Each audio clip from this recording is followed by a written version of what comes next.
I'm Robert Cardoza, and you're watching On the Street. This is the intersection of business and politics. This is where we tell you the truth about what's going on. I want to tell you that I just got taken behind the barn and whiplashed. I got beat to hell because everybody here in the studio is thinking that I am just castigating the Conservative Party and the Tea Party. That's not what I'm doing. The truth is that I'm not happy with any of the legislators. That I'm convinced that you can tell when they're lying, their lips are moving, and it's from both sides. But I'm also so concerned about the economy that I believe we have to come together. Even though it's not going to be the perfect deal for either side, we have to come together. I completely believe that if we allow us to go off this fiscal cliff, and I believe it's a cliff, we're going to decimate the United States economy, and that will decimate the world economy. What we can do now is compromise and come together with a solution that, while maybe neither side is happy, both sides can have a soft landing on what they're unhappy about, and then if they want to kick the can down the road, let's fix those things down the road. We are now with a Republican-controlled Congress, or House of Representatives. And we have a democratically controlled Senate. And we have a democratically controlled White House.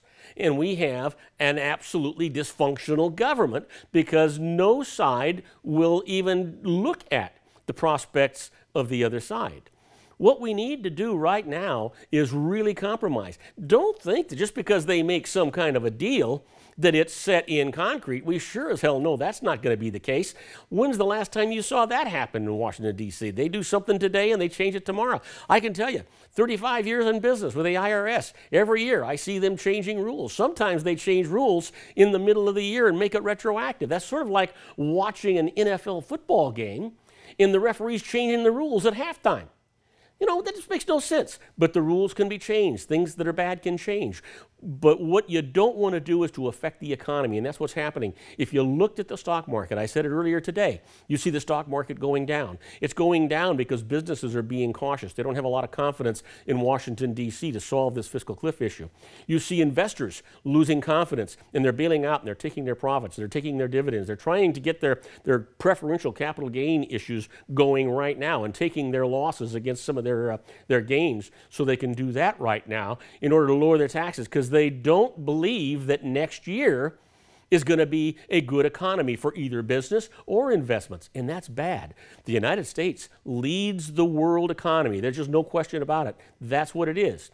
Everybody follows the United States, and if we allow this to happen, not only does it shake the confidence of the world in the United States, but it shakes the economic basis, structure, and foundation of economy here in the United States. Businesses are what create our economy. That's all. Just businesses. Because with businesses comes employment, comes profit, comes innovation, comes strategic maneuvers to create a brand new economy that the rest of the world just sort of is, you know, here, let me give you an example. It's sort of like, you know what, it's at night, and you see this comet flying through the air.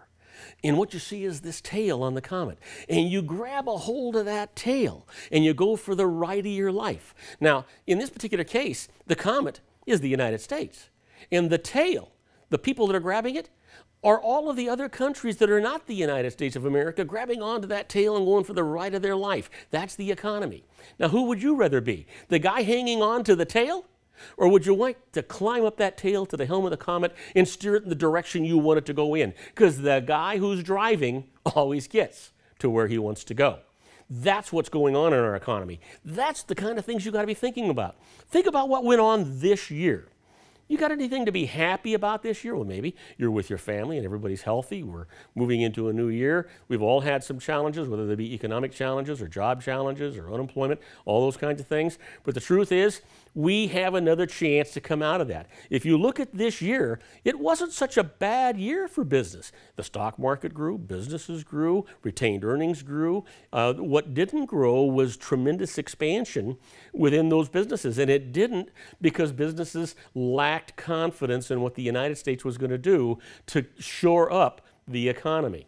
You know, it's all about business. You have to support business to make sure that unemployment goes down. You have to support business so the profits go up and revenue in Washington, D.C. goes up.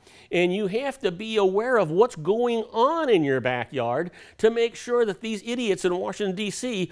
aren't spending more money than what they should. We all have heard about, the $10,000 toilet seats. We've all heard about the $5,000 wrenches. We've all heard about the waste in Washington, D.C. We've all heard about the budget where every department says, oh my God, we're getting toward the end of our fiscal year, and if we don't spend this money, we won't get it next year, so let's spend it on anything. What sense does that make? It makes no sense at all. You cannot run your business that way, you can't run your personal life that way, and you cannot run the government that way. That's not the way it should be. I don't care if you're a Republican or a Democrat or a Libertarian, a Tea Party person, a Purple People leader. You know what? Throw all that stuff aside, put on your common sense hat and say, okay, what's really going on here? The truth is, we can't get a straight word from anybody, except right here on the street. You can't get it the way you want it to be. You have got to do your homework. You have got to pay attention. You have got to go to the polls. You know what? It's my experience that about 30% of the qualified voters in this country actually go to the polls and vote, and the other 70% just complain. That's all they do, just complain. They don't do anything. They want that other 30% to take care of it, and when they're not happy about it, they complain. You know what? We all need to go to the polls. We all have to be aware of our future. We all have to have some input to what's going on. If you don't want to have input, then shut your mouth and just take what you get. That's what it's really all about. Now, how many people are going to tell you that? I don't know, but here on the street we'll tell you. That's exactly what the real world is all about. You need to get involved. And the way you get involved is don't wait until the next election 2 years from now for Congress. You call your congressman right now. You email your congressman right now. You text them. You Facebook them. You tweet them. You do all of those things. And you tell them how unhappy you are. And you know what? Don't just do it to your congressman. Do it to all of them. And tell your friends to do it. That's what makes sense. Get involved. It's not going to take much time, for goodness sake. And even if it took a little bit of your time, so what? You don't want to lose those tremendous efforts. You don't want to lose those kinds of things. It's so important. Now, I want to remind you, if you disagree with what I'm doing, you can contact me. You can get me on Facebook, Twitter, LinkedIn, Google+, all of those places.